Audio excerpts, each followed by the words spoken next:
pasteur Célestin Zouka de l'église protestante évangélique Philadelphie. Je suis toujours dans la joie de partager la parole de Dieu avec vous, mes chers amis internautes. Nous poursuivons notre série de messages sur laissez Dieu vous surprendre avec ses miracles inattendus et extraordinaires. Et le titre de notre exhortation d'aujourd'hui est les promesses de Dieu sont oui et amen. Frères et sœurs, alors que la ville de Samarie traversait une inflation galopante et une famine sans précédent parce qu'elle était assiégée pendant longtemps par l'armée syrienne, personne ne pouvait entrer dans Samarie ni sortir de Samarie à cause de ce blocus, mes bien-aimés. Le prophète Élisée reçoit une parole de connaissance ou une prophétie de la part de Dieu sur la fin de cette disette en 2 Rois chapitre 7 verset 1er, mes bien-aimés. Et Élisée libère cette parole en présence du roi d'Israël qui accusait Dieu d'être à l'origine de ce malheur.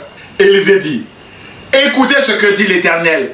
Voici ce qu'il déclare. Demain à 7 heures, c'est-à-dire demain à la même heure, sur la place de Samarie, à la porte de la ville, on vendra 10 kilos de fine farine pour une pièce d'argent et 20 kilos d'orge pour le même prix. Waouh! Le prophète Élisée annonce ici, mes bien-aimés, de la part de Dieu, la fin de l'inflation galopante et de la famine, mes bien-aimés de Seigneur, dans la ville de Samarie. Mes chers amis, au lieu de se réjouir de cette bonne nouvelle, la Bible déclare que l'aide-camp du roi ou encore le garde du corps du roi qui l'accompagnait répondit à l'homme de Dieu Élisée: même si l'Éternel perçait des trous dans le ciel, comment pareille chose pourrait-elle se réaliser?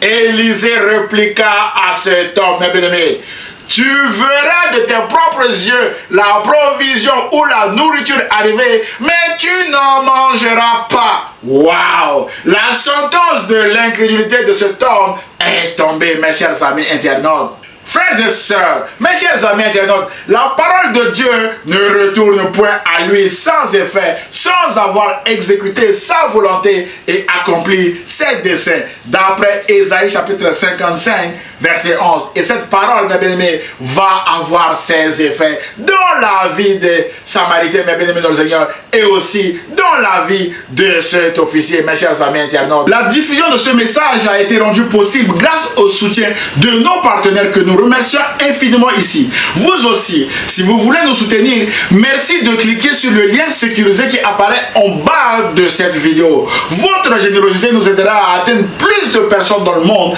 avec l'évangile de Jésus-Christ. Merci encore pour votre générosité. De retour à votre message. Frères et sœurs, rappelez-vous de ceci. Certaines des paroles de Dieu prennent du temps à s'accomplir. Pour ces paroles-là, nous devons persévérer dans la prière. Et d'autres paroles de Dieu produisent leurs effets immédiatement. C'est ainsi que le jour même de cette déclaration du prophète Élisée, la Bible dit que vers le soir, on souligne vers le soir, le Seigneur avait fait entendre aux assiégeants le bruit d'une grande armée venant avec des chars et des chevaux. Les Syriens qui avaient assiégé Samarie s'étaient dit l'un à l'autre: le roi d'Israël a certainement enrôlé contre nous les rois des Hittites et les rois des Égyptiens pour qu'ils viennent nous attaquer.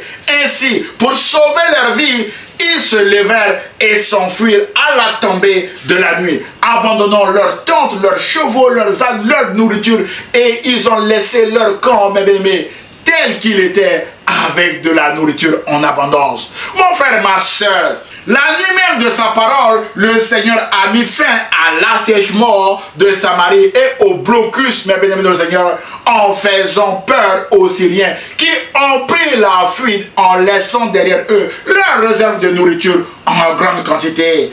Alors, le peuple de Samarie se précipita vers le camp des Syriens pour le piller. C'est ainsi que l'on peut acheter 10 kilos de fine farine ou 20 kilos d'orge pour une pièce d'argent, comme l'Éternel l'avait dit. On souligne comme l'Éternel l'avait dit, d'après 2 Rois chapitre 7, verset 16. Alors, quel a été le sort de l'aide-camp du roi qui avait contesté la parole de Dieu en disant au prophète Élisée que même si l'Éternel perçait des trous dans le ciel, comment pareille chose pourrait-elle se réaliser? Mais bien, Et à cet officier, Élisée avait répondu, tu verras la provision de tes propres yeux, mais tu ne mangeras pas, mes bien-aimés. Eh bien, c'est ce qui était arrivé à cet homme, mes bien-aimés. La Bible déclare que la foule le piétina à la porte de la ville et il mourut. Frères et sœurs, d'après 2 Rois chapitre 7, versets 16 à 20. Mes bien-aimés, alors, ça donne quoi pour vous et moi aujourd'hui, mes chers amis internautes? Frères et sœurs, on ne discute jamais des promesses de Dieu. Nous avons vu que l'aide contre du roi d'Israël s'était prêtée à cet exercice et on était mort. Il a vu la provision arriver de ses propres yeux comme l'Éternel l'avait annoncé, mais il n'a pas profité, mes bien-aimés, de cette provision, de cette nourriture. Son incrédulité ne lui a pas permis de profiter de l'abondance de la nourriture annoncée par le prophète Élisée, parce qu'il avait rejeté les promesses de Dieu. C'est pourquoi, frères et sœurs, mes chers amis internautes, au sujet des promesses de Dieu, l'apôtre Paul a appris aux Corinthiens de faire beaucoup attention aux promesses de Dieu en leur disant que car pour ce qui concerne toutes les promesses de Dieu, c'est en lui, c'est-à-dire en Jésus-Christ, qu'est le oui. C'est pourquoi encore l'amen par lui est prononcé par nous à la gloire de Dieu. L'apôtre Paul apprend ici aux Corinthiens à dire oui et amen aux promesses de Dieu, mes bien-aimés dans le Seigneur. Mon frère, ma soeur, les promesses de Dieu sont toujours oui et amen en Jésus-Christ. On ne les discute jamais. Rappelez-vous de ce qui est arrivé à cet officier qui a essayé de discuter des promesses de Dieu.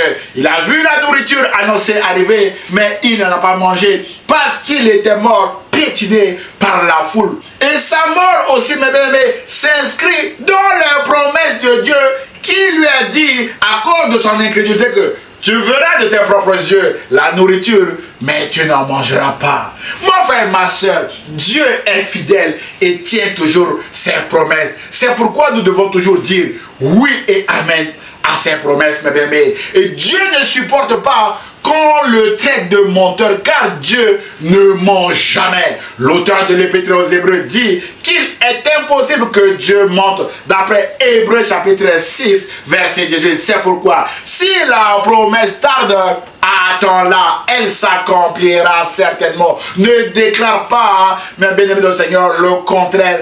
Comme cet homme a essayé, mes bien-aimés, de contester les promesses de Dieu et il en était mort, mes bien-aimés. Les promesses de Dieu sont dignes de confiance, mes bien-aimés, et nous pouvons bâtir nos vies sur les promesses de Dieu, sur la parole de Dieu, mes chers amis internautes, parce que cette parole a été éprouvée, mes chers amis internautes, par ceux qui nous ont précédés. Et cette parole est une vérité absolue, mes chers amis internautes.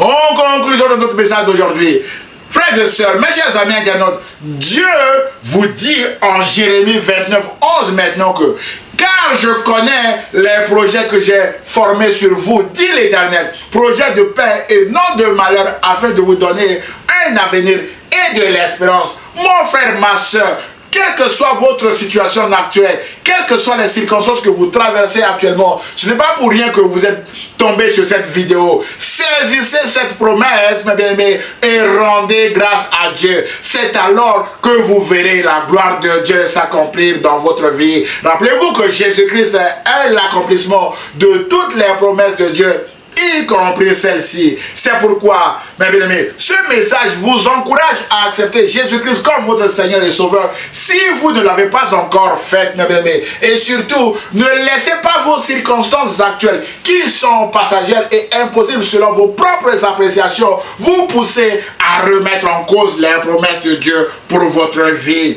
comme cet officier a essayé et il en était mort. Dites oui et amen, mes bien-aimés dans le Seigneur, à votre guérison et réjouissez-vous d'ores et déjà. C'est alors que vous verrez la gloire de Dieu. Dites oui et amen à votre mariage. Dites oui et amen, mes bien-aimés, aux promesses de croissance de votre ministère. Dites oui et amen aux promesses de travail de Dieu ou de réalisation de votre projet quelconque, mes bien-aimés dans le Seigneur. Et écrivez même, mes bien-aimés dans le Seigneur, sur le chat de cette vidéo, oui et amen, je serai guéri. Oui et amen, je travaillerai. Oui et amen, j'aurai la provision, mes chers amis internautes.